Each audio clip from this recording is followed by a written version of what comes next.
His phone lit up with one new text. May I come in, or She should I took leave the it here? envelope. Now you owe us. Julian's face went still, then he quietly said, Paige, we're not going home. Outside the cafe, the dark car returned, this time with someone stepping out who knew Paige's name. If you've ever loved someone the world didn't understand, like, subscribe, and stay, you're gonna feel this one. Comment love wins if you're staying, because this couple is about to be tested. Paige Monroe didn't notice the snow at first. Not the way it fell in slow flakes like a movie. Not the way it dusted the sidewalks and turned the streetlights into halos. She noticed it the way you notice bad news late, and only because it had already soaked through. Her boots squeaked on the pavement outside the corner shop where she'd just finished a double shift. The bell over the door chimed behind her, warm air spilling out for a second before the cold slapped it flat. Paige pulled her coat tighter around her body, curvy and full, all soft hourglass lines that made winter coats feel like a challenge. Her hair, a thick blonde wave she'd pinned up in a messy twist, immediately loosened under the wind. One strand stuck to her lip gloss. She wiped it away with the back of her glove and kept walking like her life depended on it. Because lately it kind of did. Her phone buzzed. She didn't want to look. She looked anyway. Tomorrow 8 a.m. or I file. Mr. Hawkins. Paige's throat tightened so fast it felt like someone had grabbed her from the inside. Rent. Always rent. Like a clock that didn't care whether you were tired, whether you were scared, whether your paycheck was already spoken for by groceries and bus fare and that prescription her mom needed that insurance pretended wasn't necessary. She shoved the phone into her pocket hard enough that the screen pressed cold against her thigh through denim. Then she lifted the brown paper bag in her other hand and tried to focus on the one thing that was hers tonight. A sandwich. It wasn't fancy. Just turkey, cheese, mustard, a few slices of tomato she'd salvaged from the back of the fridge. But she'd made it with intention, like a small act of defiance. Like, I will feed myself. I exist. I deserve to be warm and full. The wind answered by cutting straight through the seam of her coat. Paige crossed the street on a yellow light, head down, when she saw him. He was tucked into the shadow of a closed bank, half sitting, half leaning against the building like his legs had forgotten how to hold him up. A black man, tall even in that folded posture, shoulders broad under a thin jacket that didn't belong to this weather. His hood was up, but the wind still found him. His hands bare were shoved under his arms, and the way he shivered wasn't dramatic.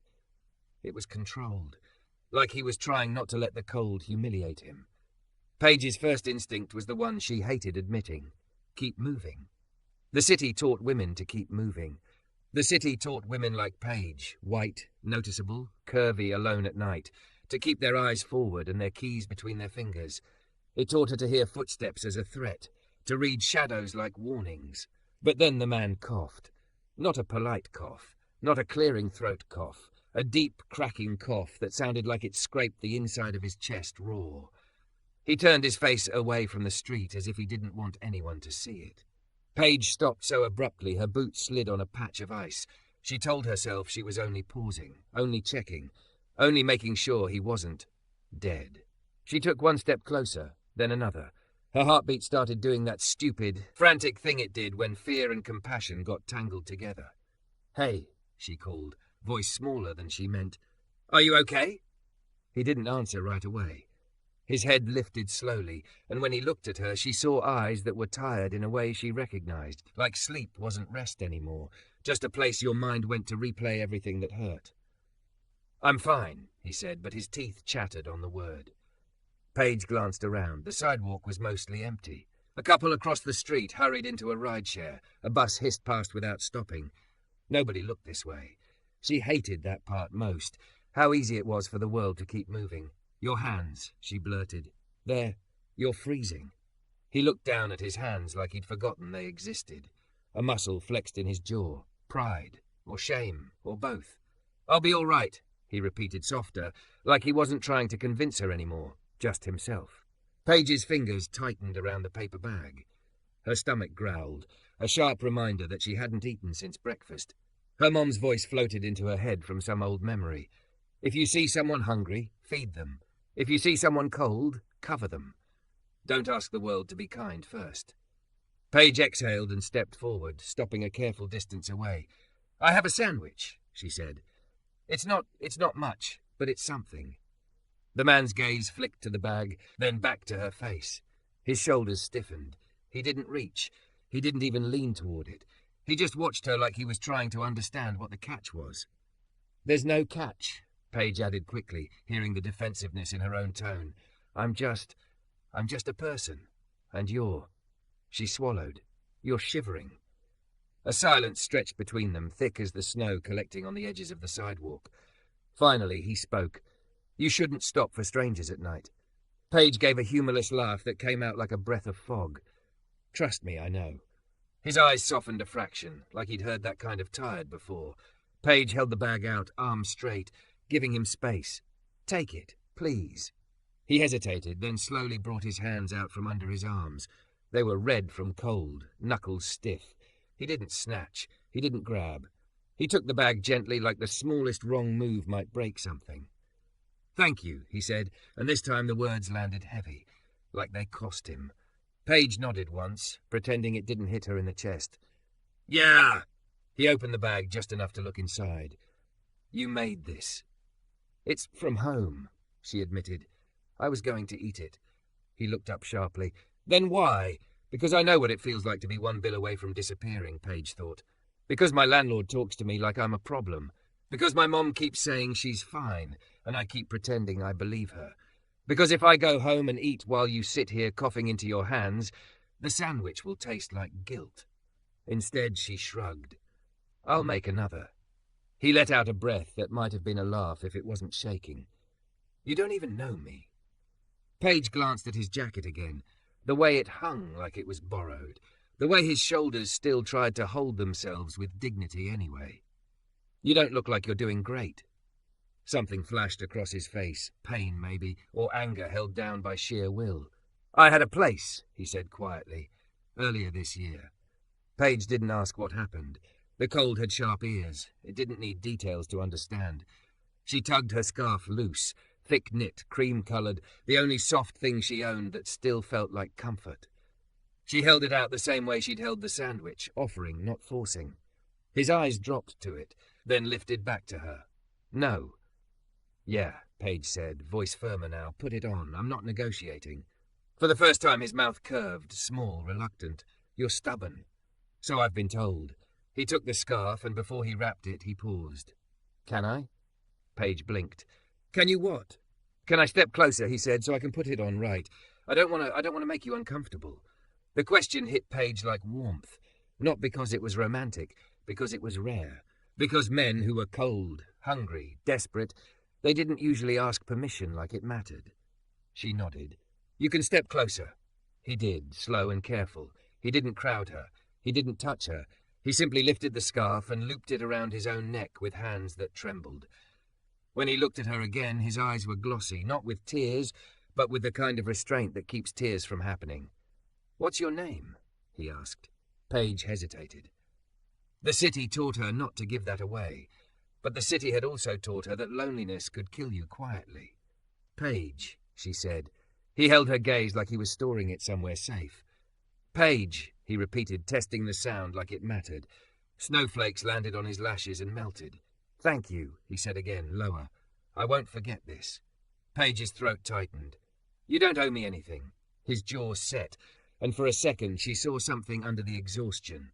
Authority, sharpness, a kind of calm that didn't belong to someone freezing on a sidewalk.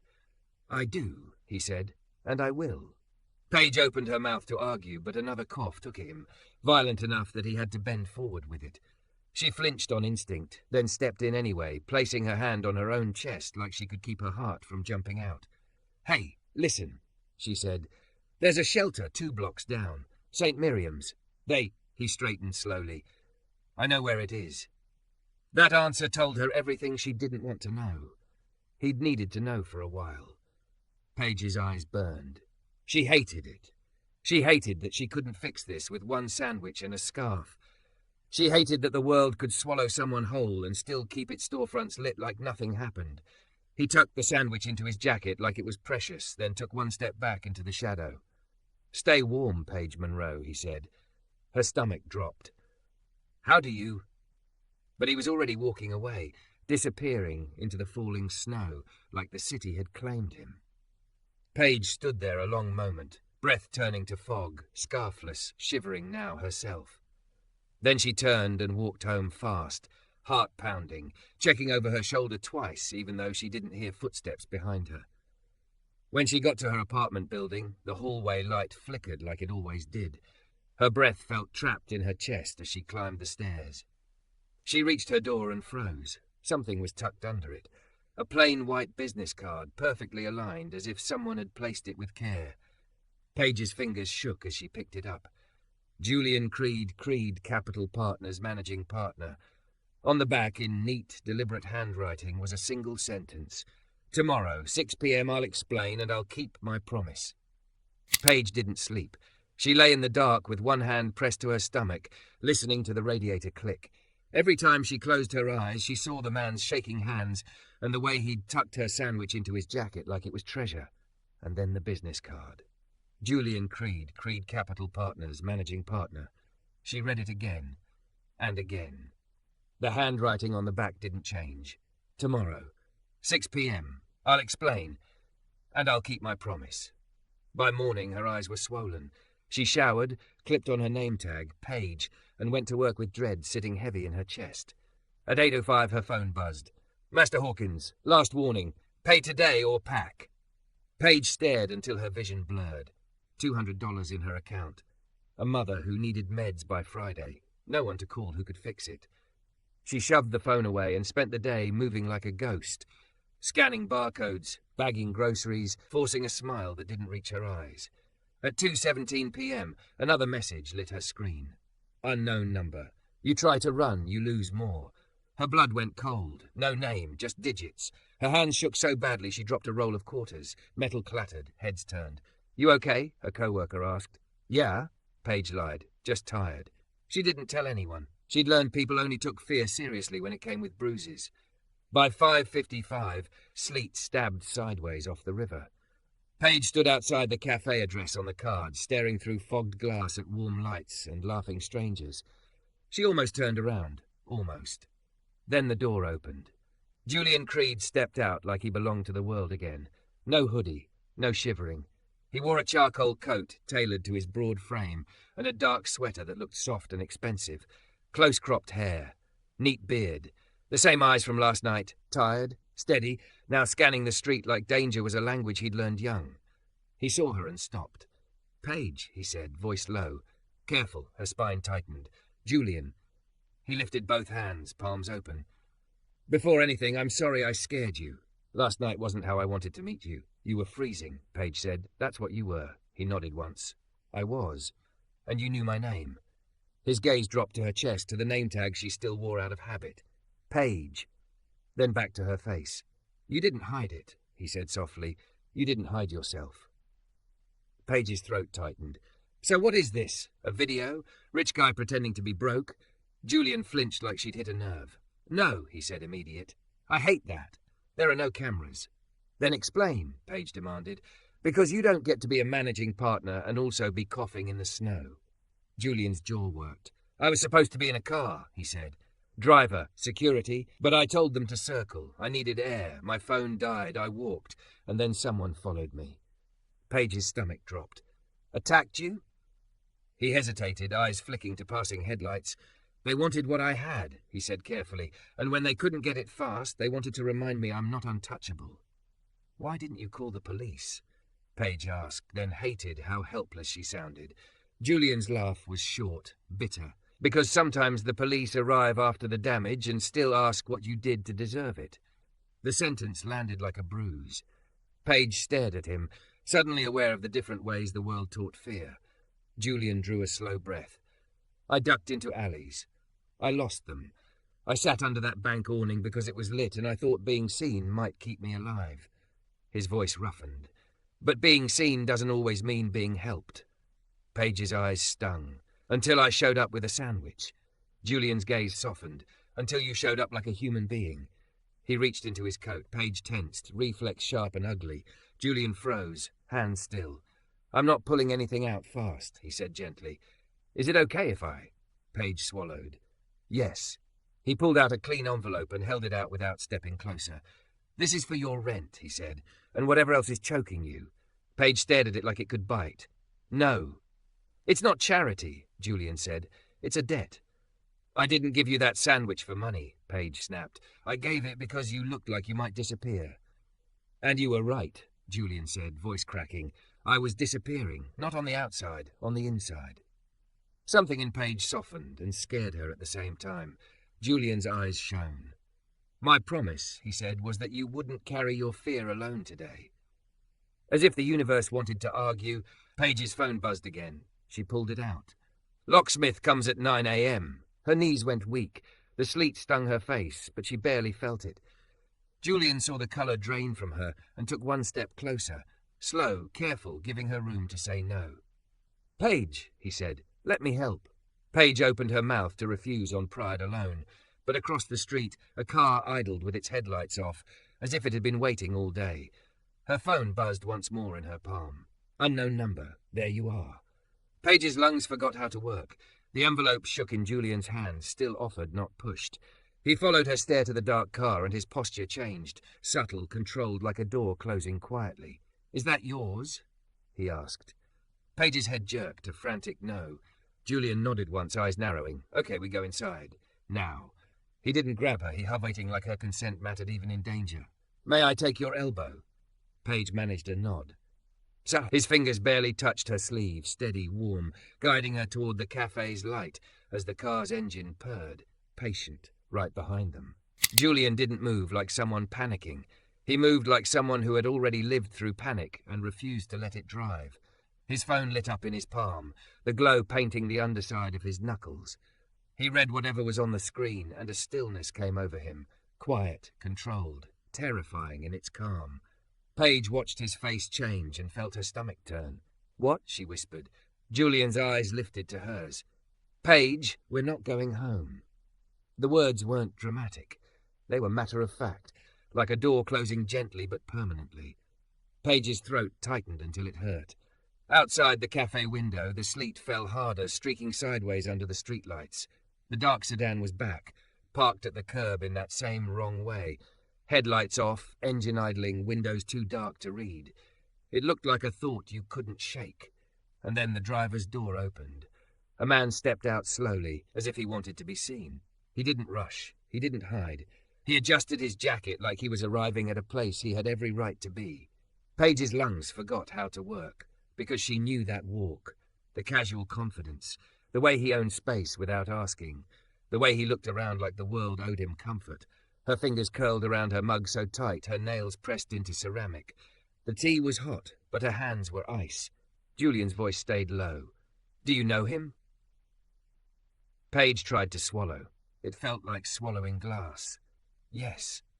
Julian didn't push. He didn't demand details. He just nodded once, like he'd already suspected, like he'd already placed the shape of the threat. Paige's phone buzzed again, hard, insistent. The vibration rattled against the table like a warning bell. She didn't want to look. She looked anyway. Come out, Paige. Don't make this ugly. Her vision tunneled. The cafe sounds muffled. The clink of cups, the hiss of the espresso machine. Everything pulled far away as if the world was underwater and she was trapped behind glass. Julian held out his hand, palm up, not reaching for her phone, asking. May I? He said softly. Paige nodded, because her voice wouldn't come. Julian read the message. His jaw tightened. Then he set her phone down gently and slid it back toward her, as if returning something fragile. Okay, he said. Listen to me. You're going to stay seated. You're going to keep your hands on the table where you can feel them, and you're going to breathe. Paige gave a broken laugh that wasn't laughter at all. I can't, Julian leaned forward slightly, still not crowding her. Breathe with me, he said. In, slow. Hold. Out. Paige tried. Her chest stuttered, but Julian's steadiness was a rope, and she grabbed it because she was drowning. In, he murmured. Hold out. On the exhale, Paige's shoulders dropped a fraction. Not calm. Never calm, but less like she was about to shatter. Julian's phone vibrated once. He glanced down, then back up. He's not alone, Julian said. Paige's eyes snapped to the window. A second figure had appeared near the sedan, half hidden by the door. Younger. Nervous. watching the cafe like he was waiting for instructions. Paige's voice came out thin. He found me. Julian's gaze didn't leave her face. He's trying to scare you into compliance, he said. That's what control does. It makes you think you have no choices. Paige shook her head, tears burning. You don't understand. He doesn't stop. Julian's voice softened. Then we don't negotiate with him alone. He lifted his hand again, open palm, asking, Can I call someone I trust? She'll handle the outside. You stay here. Paige wanted to say no. She wanted to be the kind of woman who could fix her own disasters. She wanted pride more than she wanted help. But the man outside, her past, was staring at the cafe door now like it was only a matter of time. Paige nodded once. Yes, Julian typed one message, short and precise. Then he turned his screen over and placed it face down on the table, as if to prove he wasn't hiding anything from her. Her name is Amina, he said. She's close. Paige's hands trembled. She pressed her thumb into the edge of the mug until the pressure steadied her. He's going to come in, she whispered. Julian's eyes flicked to the cafe entrance. Not if we keep it public, he said.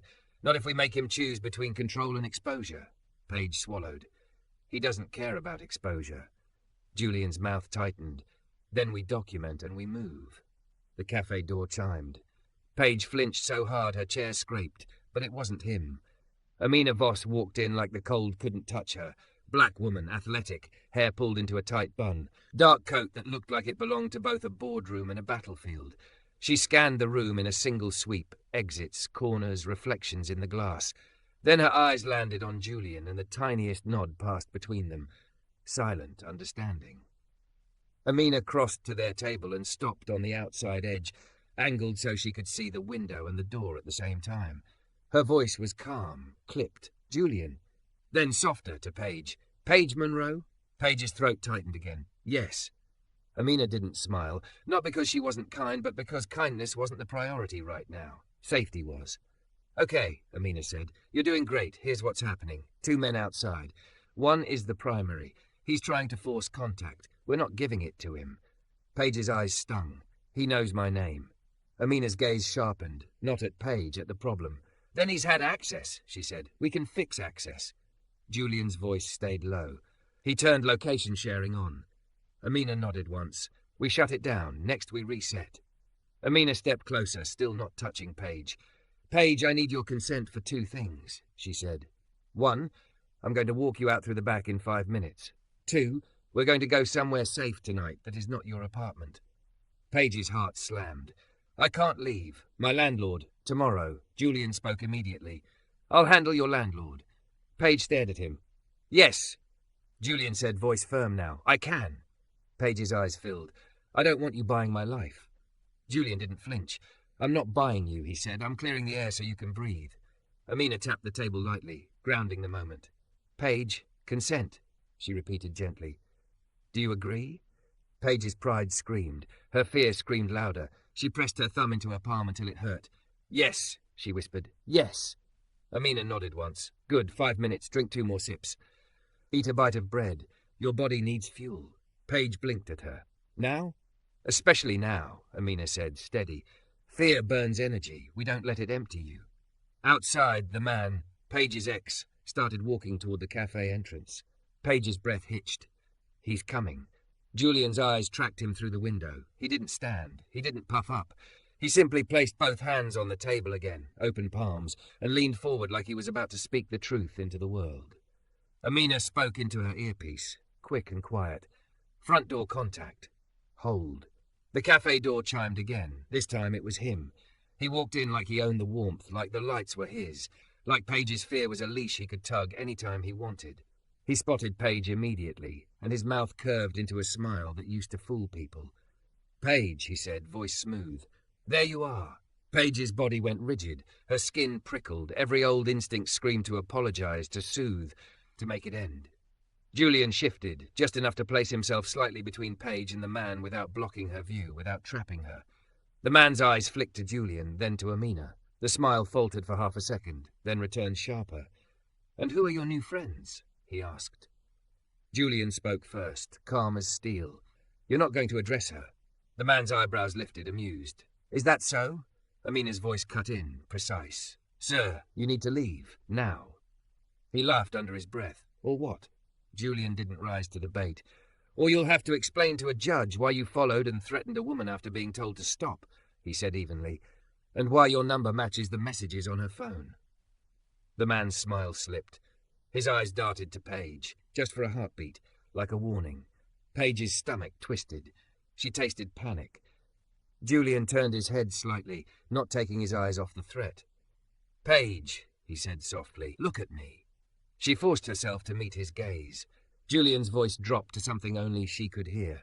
You don't owe him a word, he said. Not one. Paige's lips trembled. The ex took one step closer, and Paige's body reacted like it remembered pain.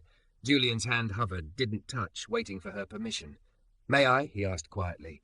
Paige nodded, barely. Julian's fingers closed gently around the edge of her sleeve, steady, not gripping, anchoring her to the present. Amina's voice sharpened. Last warning. Leave.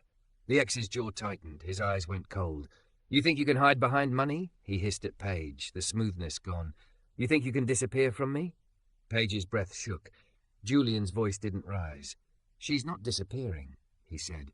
She's choosing. For a second, the ex looked like he might explode. Then his gaze flicked to the window. Outside, a black SUV had rolled up, lights bright, engine quiet. Another figure stood near it, watching. The ex's nostrils flared. He backed up one step, then another, recalculating. He pointed at Paige, slow. This isn't over, he murmured. Julian's eyes didn't blink. Yes, he said softly. It is. The man turned and walked out fast, the cafe bell chiming behind him like a closing statement. Paige's body sagged, the adrenaline leaving her hollow. Tears finally slipped free, hot and silent. Amina leaned in, voice gentle but firm. Time, she said. Back door. Now. Julian's hand loosened immediately. Paige, he murmured, we move on your terms, but we do move. Paige wiped her cheeks with her sleeve, mascara smearing slightly, and stood on shaking legs. As Amina guided her toward the back, Paige glanced once over her shoulder. Julian was still at the table, calm, phone in hand, already typing, already building a wall between her and the life that kept trying to swallow her. Paige's own phone buzzed again as they reached the hallway. One new message lit the screen. You can run, but I know where your mom lives.